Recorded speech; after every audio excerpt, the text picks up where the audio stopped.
All right, hey guys, happy Thursday. Today on Choppa History, we are going to have Chris Callen from Psychosource magazine, as well as several other podcasts that he does throughout the week. Shop Talk is probably his most popular one, which is Sunday night, in which he can tell you all about that when we have him on. But shout out to Indian Motorcycles, Law Tigers, and Badlands for sponsoring Chopper History.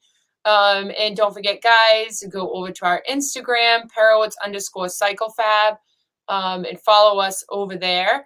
That's where we are trying to post as much stuff as we can, what's going on. And also, I've been doing a ton of live stuff over there randomly, so you got to follow it to catch us live. And also this weekend, if any of you guys are in the Fort Lauderdale area, this Saturday is the Collins Memorial Ride. It's going to be a great event. So any of you guys in Florida on two wheels, come on over to Collins Memorial Ride. And Hot Leathers, don't forget, get our hoodies, t-shirts, all the Parowitz stuff over at hotleathers.com. And I think that was it for my what's going on. Let's just get right to it and bring on Chris. Hey, what's up, Chris? Hey, Chris. Mr. P. How you doing? I'm good, man. I'm good. I'm in beautiful sunny at the moment, Pennsylvania, which is a rarity. Boy, what good voice we have now, huh? Well, it's because Chris has a good voice. Jeez, we never had such a good voice, Chris.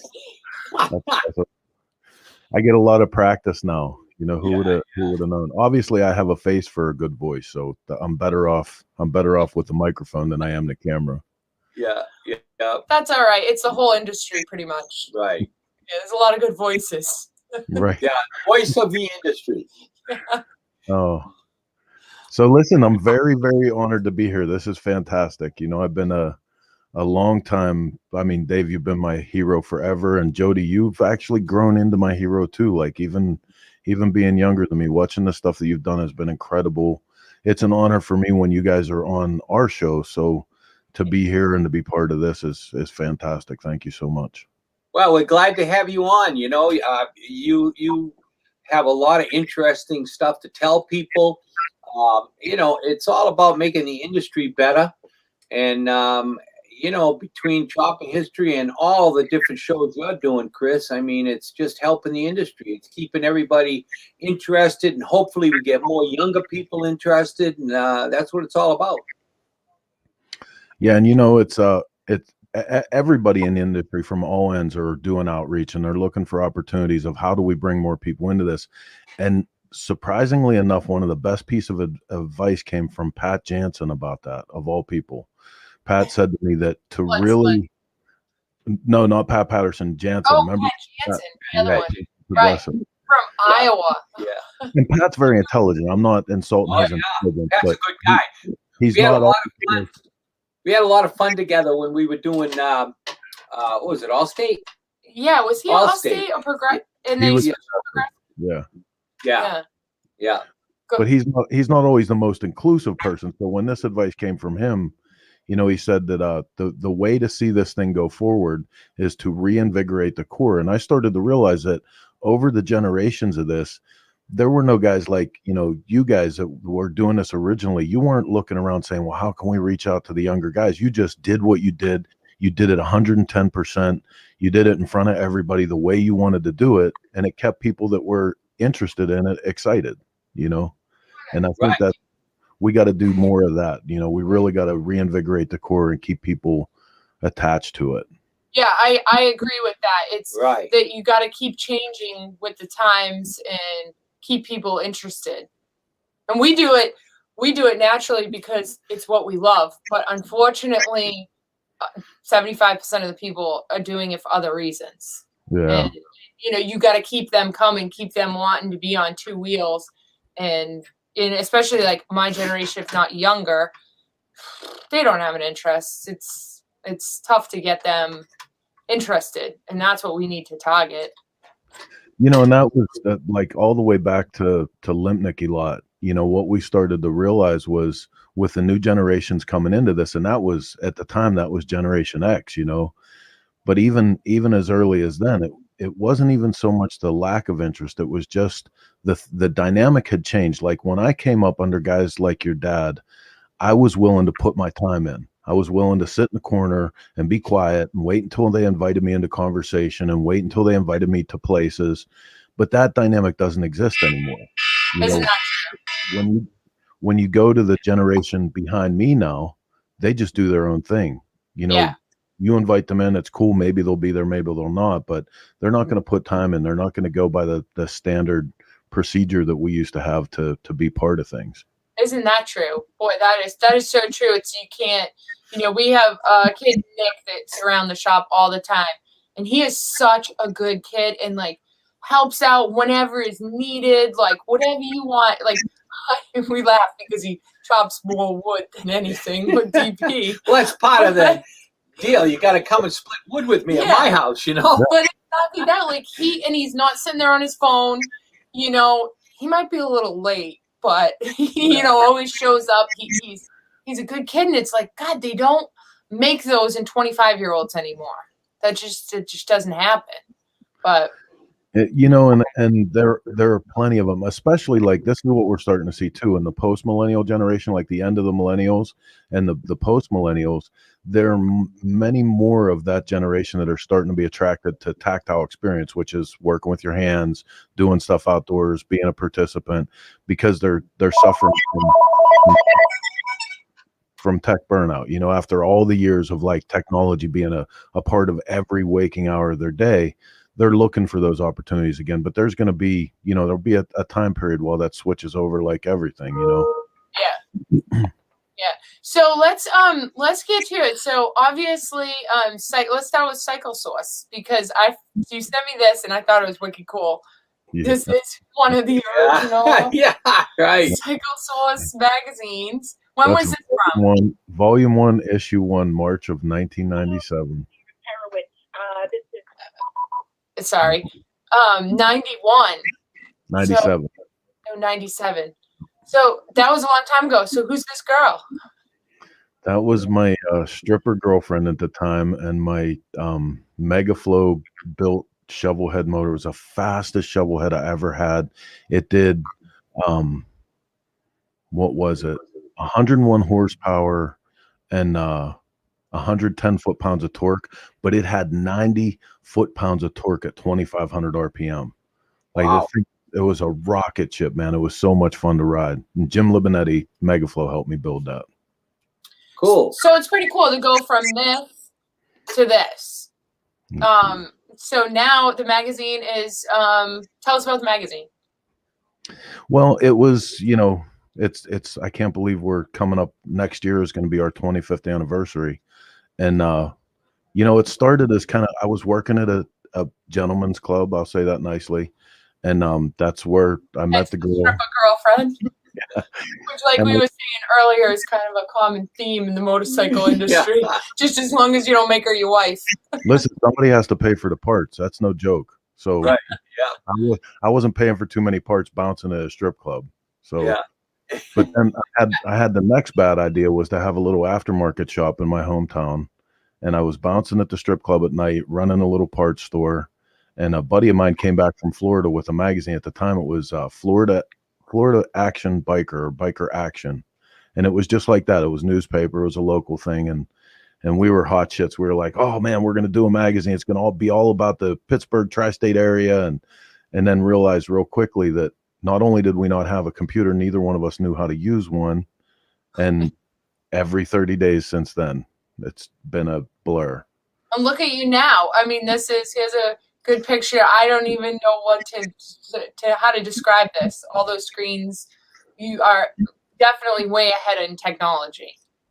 Well, and that was the thing. Like, I don't come from any background of any means. I don't have secondary education. So when we were about 8 years in when we got to the national newsstand, and I thought, man, like I hit the lottery, I'm finally at the national newsstand. Well, I started losing $10,000 a month print the national magazine. And I don't even know where that money came from because it was like a year and a half I lost that much money. I mortgaged everything I owned. I borrowed money from my friends.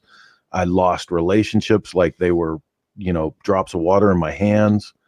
And it was nuts. But the only consistent thing that I had as an advantage was technology. So when there was network 54 boards, like the old, bulletin boards, we had one of those. When there was a MySpace, we had one of those. So when social media came around, I was like, yeah, because I couldn't afford to go and print, 300,000 or 400,000 magazines to be on the newsstand like the big magazines, but I could be super active in social media, and I could do videos, and I worked at technology to get a little bit of an edge any place that I could. And, that led to everything all the way up to when COVID hit.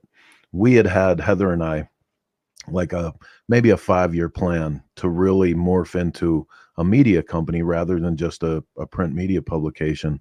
And that 5-year plan turned into 5 minutes. It was like COVID hit, the event shut down, the half of the retail stores that carried our magazines stopped doing business for, at least 6 months. So we had to come up with a plan. And I mean, we had already been doing Shop Talk for about 4 years, and in a very limited capacity compared to what we do it now. But that pushed us. Like every day I would sit down, and for the first 4 hours of my day, I'd go to school, and I learned about stream broadcasting. I learned, all the ins and outs about social media and the tools, and I started to cobble together the pieces. We did a thing called Cyber Rally and started really pushing to do more shows. And, and thank God, I mean, it's taken us to a new place where, the crime is when you first come into this as a publisher, the honor of the job is telling the story. I'm the luckiest person in the world, not because the things that I've done, I'm so blessed because of everything that I've got to do, but the real honor of my job is that I get to tell the stories.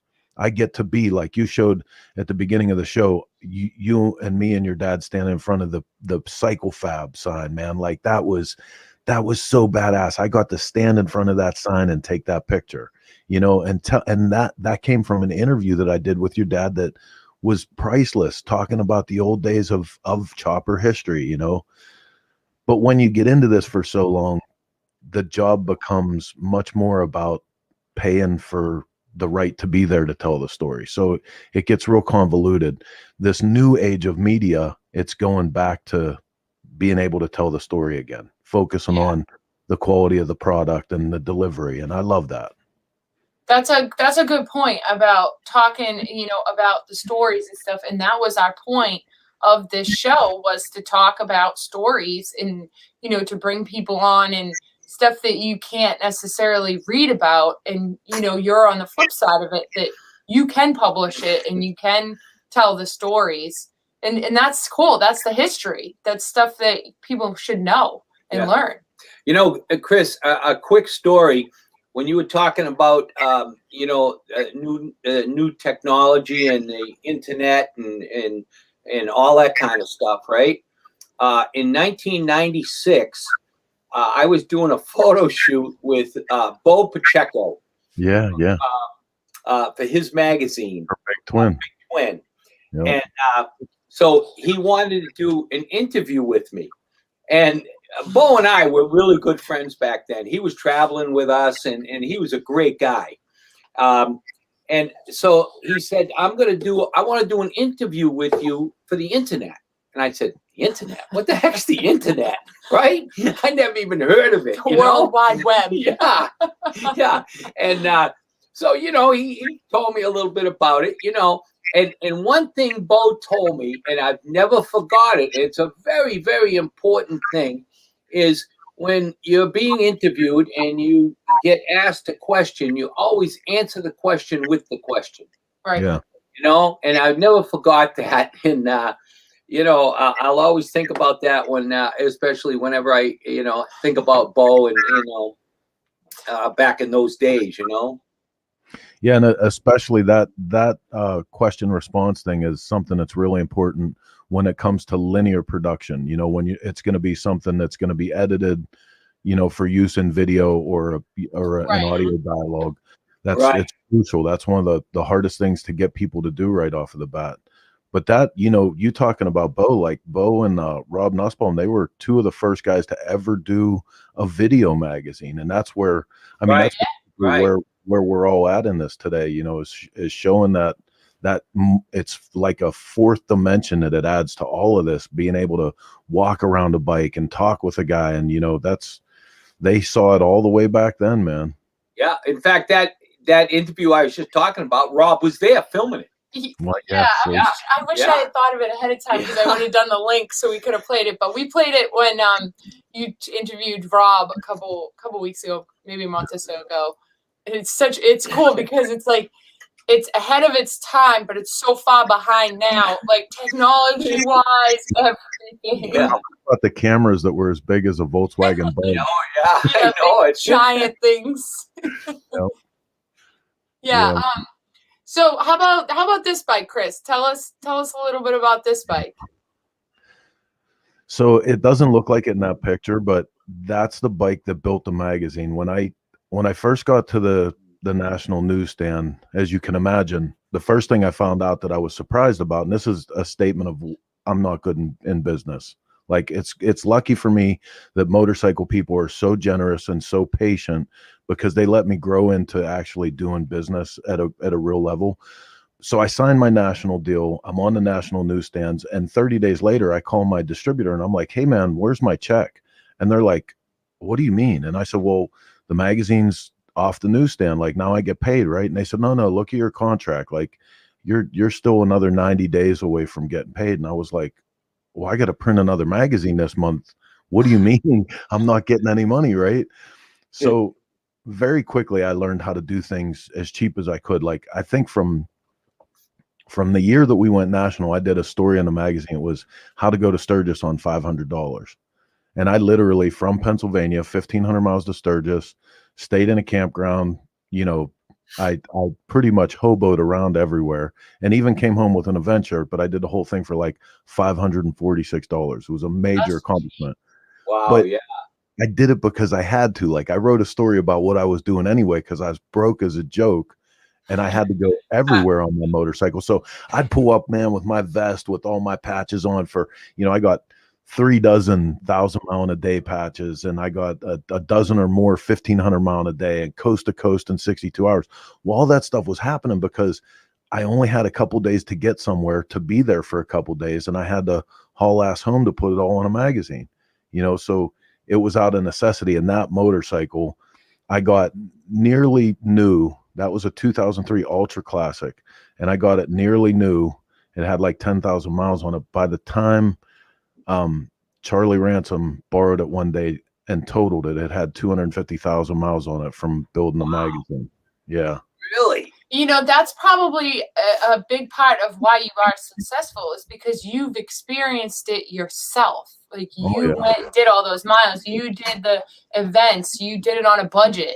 You know, you wrote the stuff yourself. You did it all, the experiences firsthand. That's huge. You know, and I love it that much. I mean, you know, you hear people talk about, like today they throw around terms like the Moto family and hashtag blessed and all this. And I'm not making light of anybody else's stuff, but you know, yeah, no, we understand completely. And you guys will, when you have to consistently make choices between time with family, you have to leave your friends behind, because when you start doing stuff at the level that we do all across the country, and sometimes in other countries, you can't take everybody with you anymore. You know, it just, that lifestyle doesn't support a group effort, you know. So you're out there by yourself, man, and you got to figure it out. And I'd pull in, like your dad will tell you, I'd pull into places. I looked like the Grinch on the sled coming back from town. Like I'd have 9 cases of magazines, cameras hanging off everywhere, you know, and doing anything I could. Jay Allen, God bless his soul, would let me sleep on the couch at the Broken Spoke or in the back seat of Brother Speed's Pontiac behind one of the spokes. It was no, I mean, you know, people, I've been asked a million times by young guys, you know, what do you got to do to be successful in this business?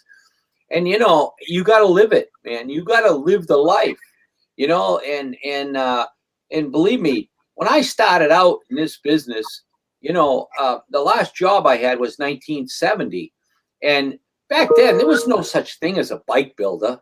You know, nobody made any money working on motorcycles, really, you know, and it was a pretty tough job, you know, trying to make ends meet, you know, through the 70s and even into the 80s, you know. And you know, I mean, I lived it, you know, and that was the only way that, you know, I was able to survive, was to live it and you know, work 14 to 16 hours a day and try to make the events to meet more people and make more connections, and that's what it was all about. And you know, your generation, Dave, had the benefit also the whole time you were busting your ass, you were raising families, you were building an industry, you were good, hardworking men and women, but Right. society looked at you as a bunch of creeps. Oh, absolutely. Yeah. You had that going for you too, you know. Yeah. Hey, I can remember, you know, when I bought my house in 1979, and my son Jesse was born in 1980, and we had a big christening party in 1980 when he was born at my house, and I had some relatives that came, and you know, their comment was, he couldn't possibly afford this house working on motorcycles. He must be doing something else. You know what I mean? Of course, my mortgage was 500. My mortgage was 525 a month. You know, back then. Taxes more than that a Yeah, month. yeah. But you know, it just goes to show, like you say, you know, I mean, everybody worked hard back then, and you know, you had to love what you were doing. You know, I mean, something that's good about back then too, that you know that you had to be passionate, is you didn't get recognition for it till months, if not years later, till a magazine came out, because there was no social media to say, hey, look, check out this cool bike Pero it's just built. It was already, I don't want to say old, but you had to wait for that gratification.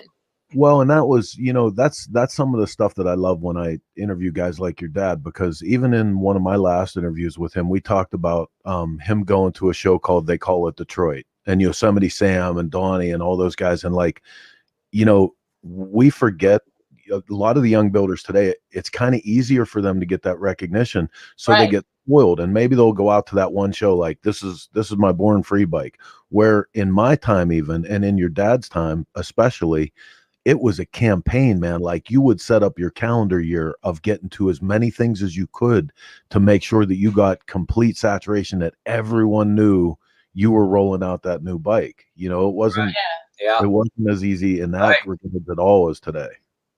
Yeah, it's funny how social media turns, you know, changes everything.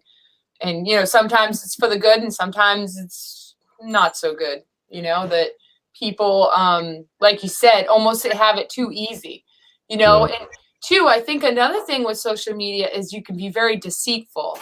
You know, that you can post a picture at the right angle or the right lighting to make something look like $1 million, and then you see it in person and you're like, You know, Chris Simmons had a guest on Coast to Coast the other night, and I forget her name right now, but it was a young lady from England, and she had been in an accident and on a motorcycle, but like everything about her life was living life to the fullest. And one of her closing comments was to remind people, when you look at somebody's social media account, that is the best pictures of their life. Like, all of that is the best stuff. You don't get to see the gory details. You don't know what kind of pain and suffering might be behind that person. You know, that is social media. Nobody's going to post the bad stuff or the ugly stuff or any of that. Yeah. Yeah. Well, I mean, look at how many guys in the motorcycle industry that have made themselves famous on Facebook and social media. True. You know, guys that can really talk the talk. You know, they can post all kinds of cool pictures, but when it comes right down to it, they can't do shit. Yeah. You know what I mean? Really? I mean, we all know them. Yeah. And I mean, it bums me out because I'm so steeped in experiential. Like, I do all of this stuff. Like, the reason why there's a ridiculous garage up there full of tools, some of which I can't even use yet. Like, I have a milling machine there that I'm still tooling up. It's running now and it's ready to go. And my tutelage of running a milling machine is about to start. But I don't do that so that I can put pictures of myself on social media saying, hey, I'm the milling machine master. I genuinely love learning that shit. I love it. Right. The day Steve Broyles taught me to read a micrometer was the greatest day of my life, because I'll admit to everybody in front of God and everybody right now, I am the worst person with math in the world. So when I looked at a micrometer, I was always like, man, I'm never going to be able to do machining because I'm not good in math. And I told Steve Burrows this, and he goes, you don't have to be good at math. And I was like, come on, Steve. I'm pretty sure that, like, you know, to break all this stuff down like this, I'm going to have to do math. And he goes, nah. He said, you can count money, can't you? And I said, well, yeah, I can. That's the one math I can do in all abstract fashion. Yeah. And he said, Usually don't have much to count. Well, It doesn't take long, right? he said, well, here's how to read a micrometer. $10 is 1 inch. He said, if you break it down like that, and immediately I went, oh my God. And I understood what all the dials on the lathe and the mill and the micrometer and calipers, I understood all of it based on that, you know? Yeah. But do you know Joe Kidd? He does FXRs in California. I don't know him personally, but yeah, I know of him. Well, anyway, I was just talking to him, and he kind of was saying the same thing. Like I've gotten real friendly with him, and he didn't know, I don't want to say all that I've done, but everything that I do.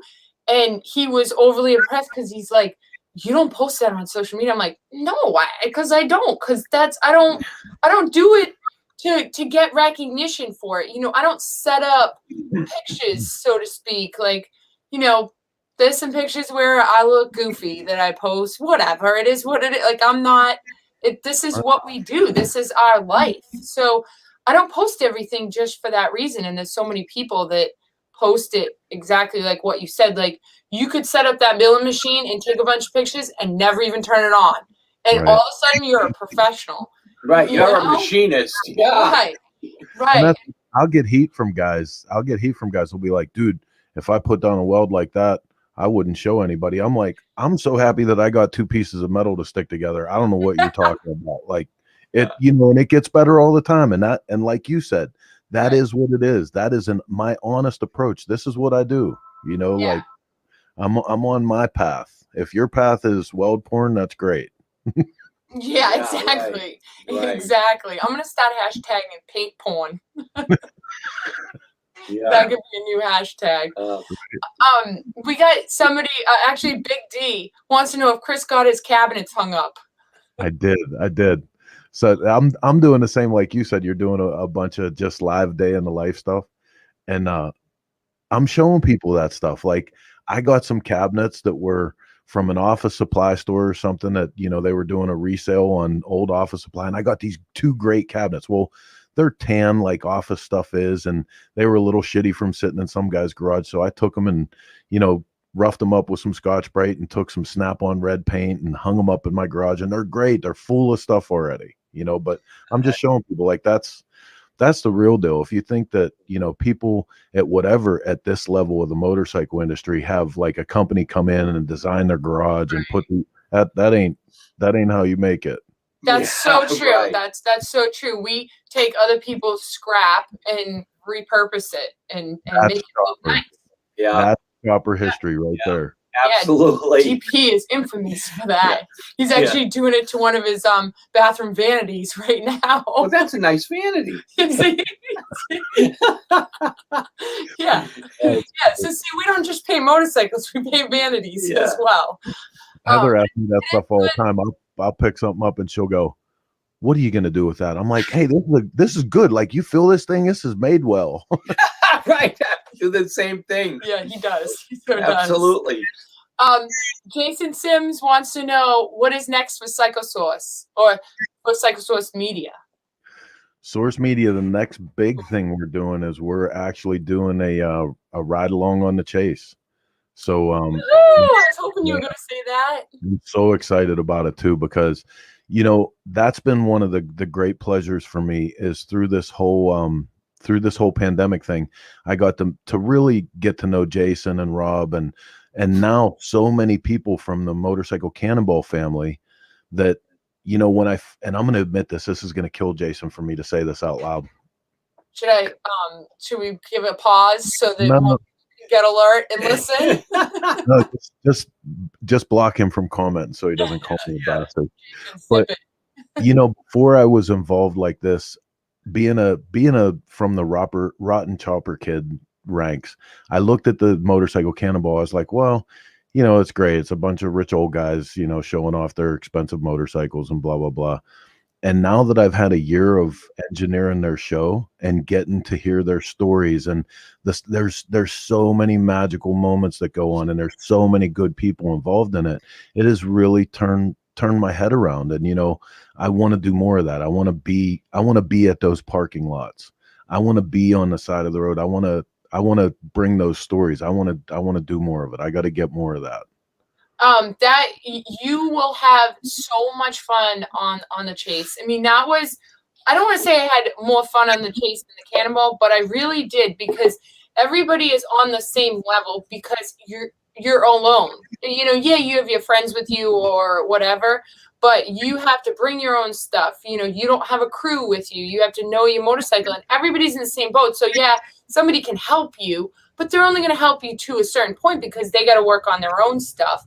And just, the chase was so much fun. I'm so looking forward to it in July and riding on it again. And I had caught wind that you were going to be following along, so I'm excited that you officially said it. Well, and listen, I don't want anyone to take what I said as disrespect. Like, I truly, truly have found amazing people and amazing stories. Like, probably some of the most passionate people in motorcycling between the Cannonball and the chase. And I never knew that it existed at that level, you know? So, yeah. I mean, even before that, I was already starting to slide towards, you know, I'm a member of the AMCA chapter, the Cherokee chapter in Texas. And, you know, I do stuff to support the club. And I was leaning towards more involvement with the antique guys where it was comfortable, where I felt accepted. And then this thing, man, like I learned a whole new side of it that I just have so much respect for. Yeah, I can 100% agree with you. And I think we both kind of come from the same backgrounds, as far as like we're like chopper people, we're pro street people, we're not antique people. You know, yeah, we're in that motorcycle bubble, but it wasn't until I really, you know, the Cannonball, that I got so involved. And it's such a different bubble, but the people are so great, and it's so cool because they have that same passion for old bikes as we do for, you know, newer and custom bikes. That it's just, it's so cool to share that passion, but yet be different bubbles. You know, and, you know, there's of course some people that I have more commonality with that end up on that show, some people that I have less. But the one thing I'm surprised about, there's not one person in there that's just casually involved. You know what I mean? Like, if they're a Cannonball person, yeah, I mean, it's good. You really can't be, because you have to put so much effort into the chase and the Cannonball that it can't be a fly-by-night thing. This is, you got to be 2 feet in. You know, it's definitely something that you got to have a passion for. I mean, riding 14 days on a 1912 single cylinder is going to be quite the challenge that I have to have a passion for it, because otherwise I'd probably only last 2 days. I can't wait. So we're taking the whole van, you know, and doing like, we're planning, I hope this works out this way, but we're planning doing on a daily show at the end of the day. So maybe 8 or 9 o'clock at night, where we run some B-roll. We have Jason sitting there interviewing people about the day. Maybe some, like, I want to make Jason and I talked about a confessional booth where we just put a GoPro and there's a button. You go in and press the button and just sit there and bitch your heart out, you know? And that'll be awesome. Yeah. You'll get so many good bloopers in there. Yep. That's a good idea. Yeah, you might be able to get like some action, you know, guys cussing other guys out and then catching wind of it, and there could be some good drama in that. Yep. Jason says to ask you personally, what is the next accomplishment? The next accomplishment for he says, ask him what's up next for Chris personally. What is the next accomplishment? I have so many things. I mean, like, on a business sense, we're getting ready to launch a whole new side of this business, which I can't talk about yet. I would love to come back and talk to you guys about it, because Jody, you're going to dig it. Okay. Personally, my big accomplishment is the 25-year anniversary is coming up. That's a big deal to think about. the fact that 25 years ago in my little aftermarket shop, we started this newspaper thing, and we're getting ready to celebrate that 25-year history. It also marks on the 5-year anniversaries, like starting back in the 10th anniversary, we build a bike that's for that anniversary. And as it looks right now, I'm building a 49 panhead with a 18 over Denver's narrow springer, and that's going to be our 25th anniversary bike. So that's my big accomplishment right now. Very cool. Yeah, that is very Yeah. cool. How about, let me see this bike. Let's see, that's nice engraving. Sportster on that primary cover. So this is such a funny story. The reason I got into this is because I was a motorcycle guy, but for so many years I sold every bike that I had just to keep the magazine going through the winters and everything else. And even the guys from the Limpnicki lot who I spent all my time with never knew the whole motorcycle side of me. So when I started building bikes, they were like, "Oh, you're going to be a bike builder now." I'm like, "Well, no, I always did bike stuff, but I'm not trying to be a bike builder. I'm just playing with motorcycles like we did always, And that bike started out, I came home one day and a buddy of mine had left it in my driveway. And Dave, it looked like every shitty Ironhead Sportster at the end of its life you can imagine. It was like flat white paint, mostly rust, leaking everywhere. And he had taken duct tape and put a sign on the gas tank that said, "Make something cool out of me." He just abandoned the bike in my driveway. So I think we had a couple of those in our shop. Yeah, we have.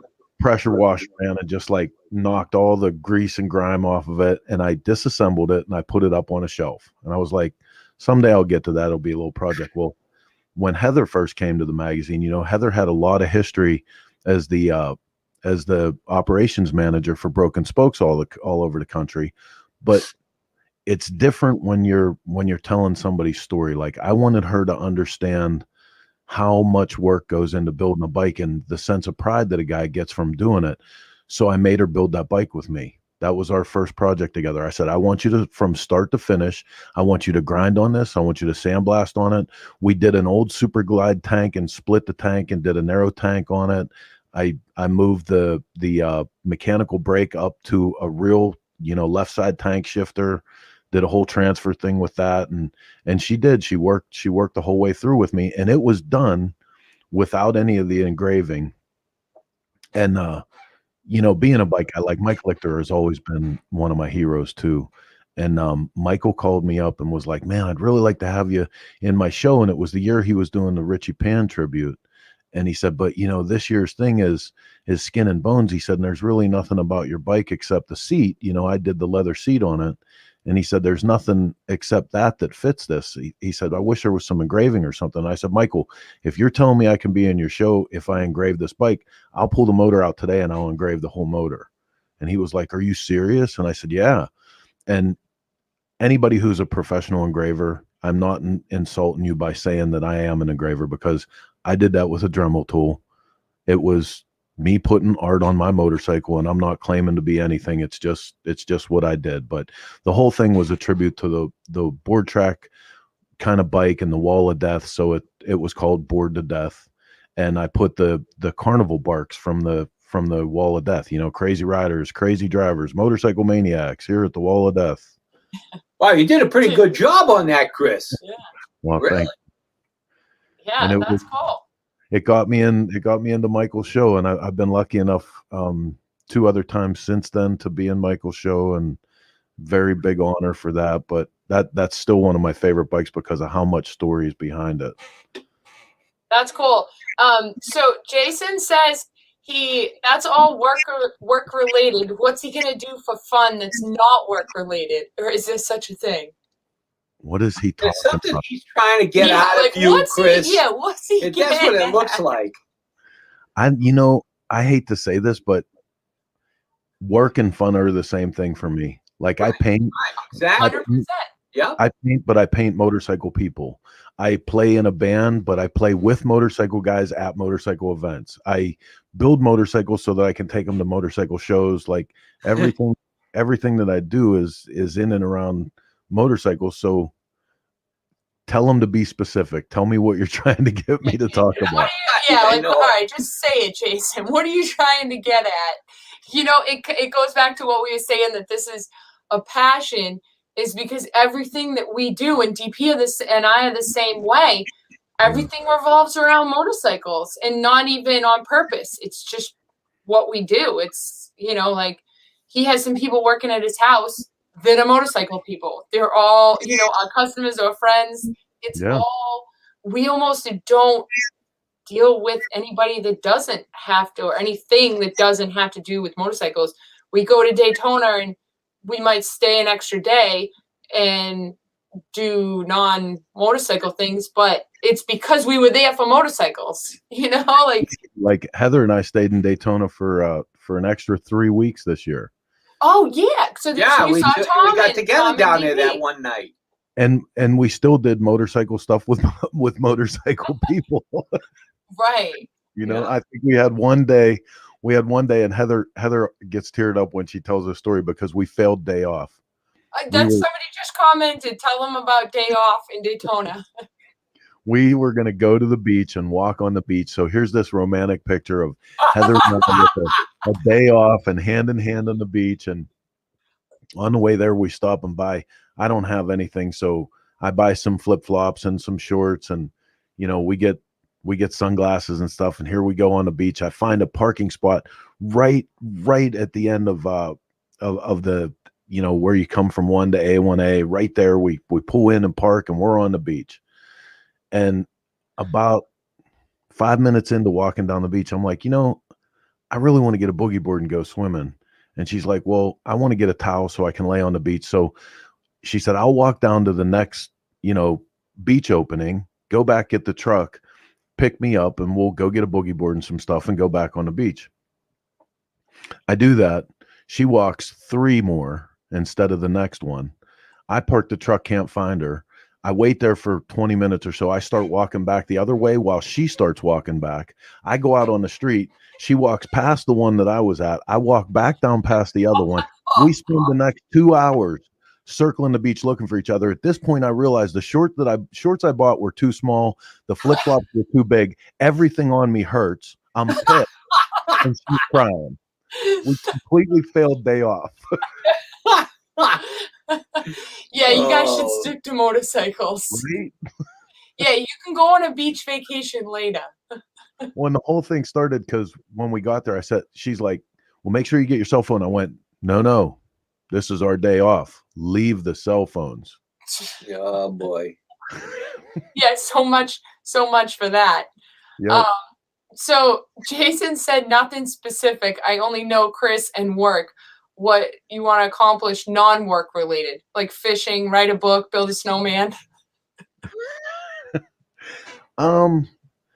You know, I would like to spend more time with our grandchildren.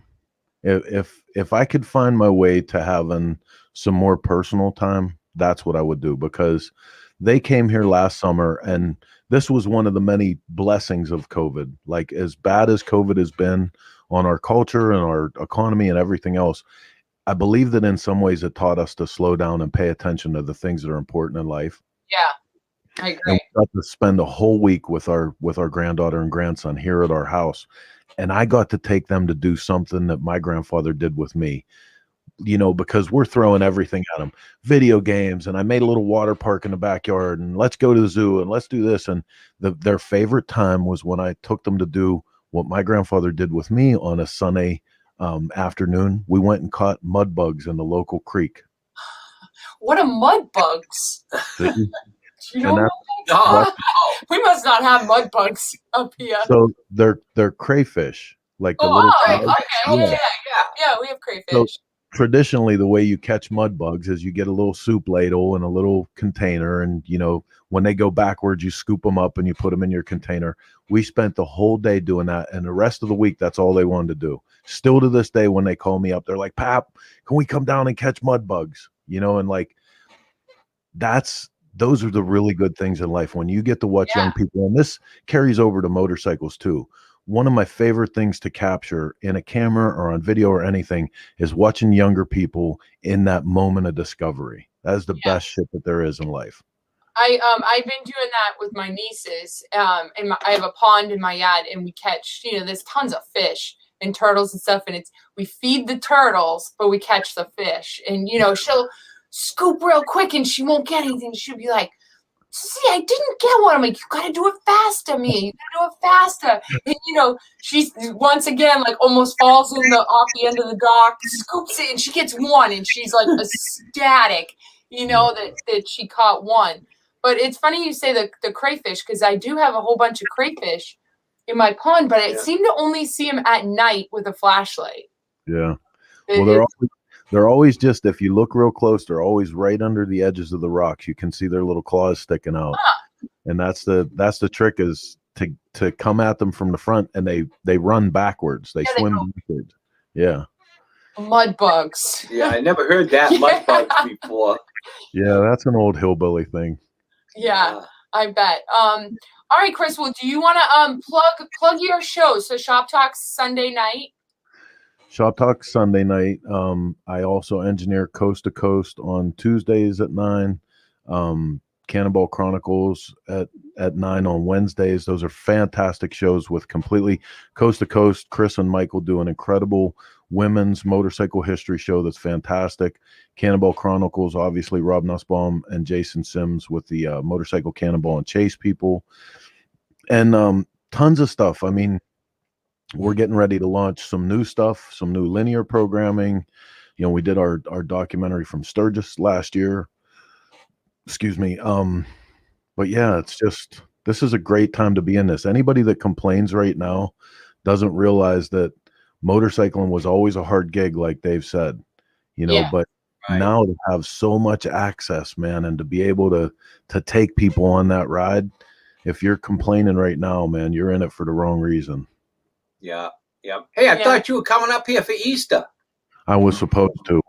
Then I can't even remember the chain of events that happened, but I also didn't get the Rich Petoniaks to work on the shovelhead motor and finish that. We're doing it's called Grease and Gears Garage, but it's a documentary specifically on shovelhead motors.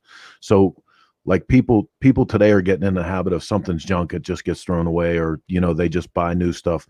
We're trying to rebuilding a shovelhead motor the whole way back to where, if it needs new bushings, putting new bushings in, and treating it like rebuilds used to be. So we're literally putting together a 101 of the shovelhead engine. Yeah. Very cool. What is the next event that Source Media will be at? I guess there really isn't much to Laconia. Are you going to go to the Donnie Smith show? Yes, that's the next one. Yeah, that would be end of May. Yeah, we'll be at the Donnie Smith show. Yeah, which I'm glad that they're doing that. I am too, man. I think that's a really important one for our for the history of all this, and man, what they've done with that over the last bunch of years. Talk about an event that really encompasses all ends of this thing. Yeah. Oh yeah. Neil and Donnie have done a great job. And it's just a shame that he was all canceled out last year. That was a tough one for him. But I'm all for it at the end of May versus March. Minnesota's cold. Right. Yeah. It's still probably gonna be a little bit nippy, and at the end of May even, I bet. Yeah, but it'd be still, we won't have to bundle up and freeze when you go outside and they have negative temperatures out there. All right, well, I can remember one year I got the drunkest I've ever been in my life at that show. Listen, that's what they do out there. Who are you with? They drink and drink I was with Scott from Leroy Thompson. Yeah. And, whatever happened to him? Do you ever hear anything from him? That's somebody that dropped off. Boy, he just fell right out of the whole industry. Him, and I haven't heard from Big Brian for a bunch of years either. Yeah, well, I see him in Sturgis. Do you? Yeah, not every year, but he still comes to Sturgis. But Scott, I mean, I was pretty good friends with Scott there for a while, and then he dropped out of the Hamsters, and he hasn't been around at all. Oh, it's kind of his fault that I got that drunk. I was with Milwaukee Mike, and Teach and a bunch of the guys, and there was a young guy that was traveling around with Scott, and he said something to me about coming to the Hamster party, and he said, unless you're too much of an old sissy, you don't want to drink. And I went, oh, okay. I said, I'm coming, and you and I are going to drink some brown liquor. And I started off the night. I poured a shot or a draft beer glass. I told the bartender, I said, hey, bring two draft glasses over here. I said, fill them up with Jack Daniels. And she did. I said, no, there you go. And we went bang and slammed it back. And I just turned to him go, now let that be a lesson to you when you call somebody you don't know where they come from an old sissy. And he goes, another one. And I was like, oh boy. Oh boy. So we did the second one, and about halfway down, he jerked, and I knew it was going the wrong way for him, and he excused himself, and he said, "Yeah, I've had enough. I'm headed to my room." Blah blah blah. And I was like, "Okay." So like a dumbass, I had to take a victory lap, and the rest of the night we went all over town and hit every bar, and Milwaukee Mike ended up carrying me back to the room, which was on like the 3rd floor, and I was sick and. Great memories in Minnesota. Terrible. Yeah, some of those guys out there, boy, can they drink. Oh, I know. They really do. Yeah, they do. The land of drinking and mullets. Sorry for the people from Minnesota watching. All right, so people can tune in on CycleSource Facebook page to watch Shop Talk at 9. Cannonball Chronicles on Wednesday at 9 and Coast to Coast on Tuesday at 9. Yep. And let's all of us give a big plug for Chopper Town, because part of what makes all of these shows successful, all of our shows, your show, is Zach and everybody at Chopper Town that has put together this incredible network. And if you're not aware, it's not even just shows like this. It's live reports. It's documentaries. There's tons of stuff over there. So if you've already completed Netflix, go check out Chopper Town, because they got all kind of two-wheel stuff going on. Yeah, it is a great resourceful page. Yep. For sure. Yeah, Chopper Town, definitely huge props to them. All right, well, I think that's it for today. Thank you, Chris, so much for joining us. Yeah, Chris, it was a great show. Yeah, we had fun. We always do, guys. And we will be sure to tune in to some of your shows throughout the week. All right. Well, thank you guys. And listen, this has been an honor for me. I love watching the show and hearing the stories, man. Please keep doing this. Please. We will. And make sure you tell Heather thank you too, because we know she's a huge behind the scenes making stuff happen. Yeah, she's actually the one that does. Yeah, I don't doubt it. I know her feelings. All right. Well, thank you, Chris. Have a good afternoon. Okay, guys. Thank you. See you, Chris. All right, guys. So that was our episode today of Chopper History. And something I actually should have said in the beginning, too, we will not be on live on Monday. So the next show will be next Thursday for Chopper History. So no show Monday. All you guys that tune in all the time, if you're looking on Monday, we will not be here Monday. Okay. So, and another thing, too, I've been...